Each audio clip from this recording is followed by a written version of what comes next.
అంటే రిలేటివ్స్కి కొంచెం అవకాశం ఇవ్వటం జరుగుతుంది శామ్యూయల్.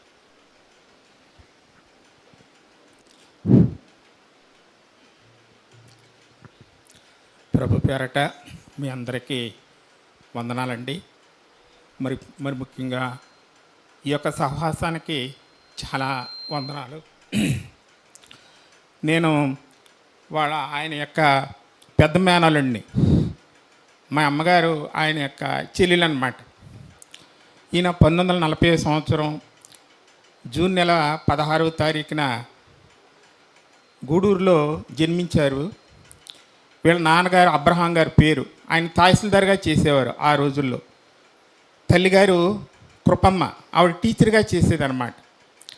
అక్కడ గూడూరు సహవాసం చాలా దైవికంగా ఉంటుంది. భక్సింగ్ గారికి గూడూరు సహవాసం అంటే చాలా ఇష్టం. అయితే అక్కడ జేసుదాసు గారు సేవకులు ఉండేవారు.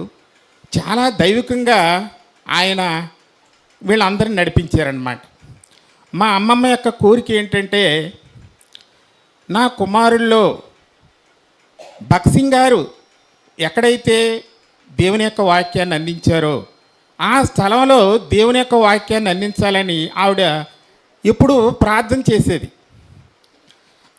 దేవుని యొక్క ఏర్పాటు బట్టి మరి వాళ్ళ అన్నయ్య గారు రవిచంద్రరావు గారు, ఆయన కూడా ఉయ్యూరు చాలా ప్రాంతాల్లో దేవుని యొక్క సేవ చేశారు. తర్వాత ఈయన 1989 సంవత్సరం వాళ్ళ భార్య చనిపోయినప్పుడు రైలు యాక్సిడెంట్లో దేవుని యొక్క కృపను బట్టి ఆయన మరుసటి సంవత్సరం మా దగ్గరికి రావడం జరిగింది. పిల్లలందరూ ఇమ్మీ చెప్పాడు మీకు అక్కడ ఆదరణ గురించి. మా దగ్గర చాలా రోజులు ఉన్నారు, 1 మంత్ పైన. అప్పుడు ఆవిడ సిక్ అయింది. ఈయనకి టెలిగ్రామ్ నేనే ఇచ్చాను, ఇలా ఇమ్మీకి బాగోలేదు, బరస్ట్ అయిపోయింది, అక్కడ రూమ్లో ఉండడానికి కూడా లేనటువంటి పరిస్థితి. ఎందుకంటే బెడ్ దగ్గర నేను మా నాన్నగారు అలాగ వంతుల వారిగా ఉండేవాళ్ళు.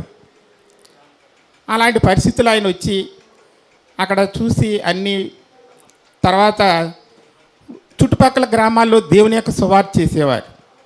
ఆ రకంగా సువార్త చేస్తే అందరూ ఏమన్నారంటే, అయ్యా దేవుడు మీకు ఇంత వాక్యం ఇచ్చాడు, వాగ్దాటి ఇచ్చాడు, మరి దేవుని సేవ ఎందుకు చేయకూడదని కొవ్వూరులో ఉన్నటువంటి అప్పుడు బెతస్తా సేవకులు ఎలీషా గారు ఈయన ప్రోత్సహించడం జరిగింది. అందుగురించే కొవ్వూరు అంటే ఆయనకి చాలా ఇష్టం. తర్వాత ఢిల్లీ వెళ్ళి అక్కడ కుటుంబ సభ్యులతో మాట్లాడి, ఎందుకంటే తల్లి చనిపోయింది, మరి ఆర్థికంగా కుటుంబాన్ని పోషించాలి, ఉద్యోగం వదిలేస్తున్నారు. అలాంటి పరిస్థితుల్లో పిల్లలందరితో చెప్పి, రే దేవుడు మనల్ని చూసుకుంటాడనేటటువంటి దాన్ని బట్టి ఆయన దేవుని సేవలకు రావడం జరిగింది. మా అమ్మమ్మ యొక్క ప్రార్థన ఆ రీతిగా దేవుడు నెరవేర్చాడు. నా విషయానికి వస్తే, నేను వీరు మ్యారేజ్కి నేను చిన్నవాడిని. సింహాద్రిపురంలో జరిగింది మ్యారేజ్. సింహాద్రిపురంలో వీళ్ళ మేనమామ ఉండేవాడు జీవరత్నం గారని, ఆయనకి పిల్లలు లేరు. వీళ్ళు ముగ్గురిని ఆయనే పెంచాడు తర్వాత. ఎందుకంటే తహసీల్దార్గా ఉన్నటువంటి అబ్రహాం గారు చనిపోయారు. ఈవిడ ఒక్కతే కృపమ్మ గారు ఒక్కళ్ళే గూడూరులో ఉండేవారు. వీళ్ళ ముగ్గురిని కూడా పాతపల్లి డాక్టర్ అంటారు. జీవరత్నం గారు అంటే భక్సింగ్ గారికి చాలా ఇష్టం. ఆ చుట్టుపక్కల పరిచర్య చేసేవారు. ఆ చేసిన తర్వాత అక్కడే ఉండేవారు, పెరిగారు, అక్కడే ఆయనే చదివించారు.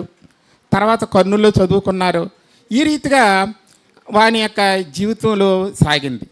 నా విషయానికి వస్తే, శారీరరీతిగా మామయ్య అయినప్పుడు అని చెప్పుకునే కన్నా ఆత్మీయంగా గొప్ప తండ్రిని నేను చెప్పగలను.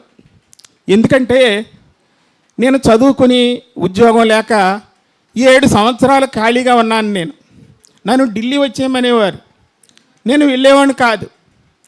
నేను MA BEd చదువుకున్నాను, ఉద్యోగం వచ్చేది కాదు. ఎందుకంటే క్రిస్టియన్ కాబట్టి. మా నాన్నగారు క్రిస్టియనే, మేము 6 4 మగవాళ్ళు 2 ఆడవాళ్ళం, అందరూ క్రిస్టియనే పెట్టారు. ఇంట్లో పెద్దవాడిని. మా నాన్నగారు 91లో రిటైర్ అయిపోయారు. కాబట్టి ఇలాంటి పరిస్థితుల్లో మరి ఈ రకంగా ఉంటే జాబ్ రాదని నేను చాలా వేదన పడుతున్నప్పుడు ఆయన ఒకటే చెప్పారు, దేవుని మీద ఆధారపడితే ఆయన నమ్ముకున్న ప్రజల్ని సిగ్గుపరచడు అని చెప్పారు. అదే రీతిగా ఉన్నాను. దేవుడు అత్యధికంగా నన్ను ఆశీర్వదించి గవర్నమెంట్ కాలేజీలలో లెక్చరర్గా చేసి నేను లాస్ట్ ఇయర్ రిటైర్ అయిపోయాను. ఎందుకంటే ఆత్మీయంగా 6వ తారీఖు సాయంత్రం నేను ఆయనతో మాట్లాడాను. నేను కొవ్వూరు వస్తున్నాను, నేను 14 నుంచి, తర్వాత అమలాపురం వస్తాను 20వ తారీఖుని, తర్వాత నేను హైదరాబాద్ వెళ్ళి వెళ్తానన్నారు. కానీ ఈ రీతిగా దేవుడు ఇక్కడి నుంచి ఆయన యొక్క మహిమలోనికి తీసుకెళ్తారని మేము ఊహించలేదు. ఇక్కడ చనిపోయిన రోజు అయితే పరలోకంలో పుట్టినరోజు. ఇంతకీ ఏంటంటే మా అమ్మగారు కూడా ఇదే నెలలో చనిపోయారు 16వ తారీఖుని, ఏప్రిల్ 16ని. ఆవిడ 15వ తారీఖు వరకు కొవ్వూరులో ఉంది, 16వ తారీఖుని ఇక్కడికి వచ్చింది, ఇక్కడ చనిపోయింది. ఈయన ఎక్కడెక్కడో దాదాపు 55 దేశాలు తిరిగి సేవ అందించి ఇక్కడికి వచ్చి మీ మధ్యన దేవుని మహిమలోకి పిలువబడ్డం దేవుని యొక్క ఏర్పాటు. కాబట్టి మరి ఈ యొక్క విషయాలు ఇమ్మి చెప్పారు కదా, ఆ కుటుంబం ఆదరణ గురించి ప్రార్థన చేయండి. దేవుడు ఎంతో గొప్పవాడు కాబట్టి మీరు ప్రార్థించాలని, అక్కడ మిగిలిన జరిగే కార్యక్రమం అంతట్లో దేవుని యొక్క కృప అనుగ్రహించాలని మిమ్మల్ని అందరినీ ప్రేమపూర్వకంగా దేవుని పేరట బ్రతిమాలి వేడుకొనిచున్నాను. Thank you very much dear brother. తప్పనిసరిగా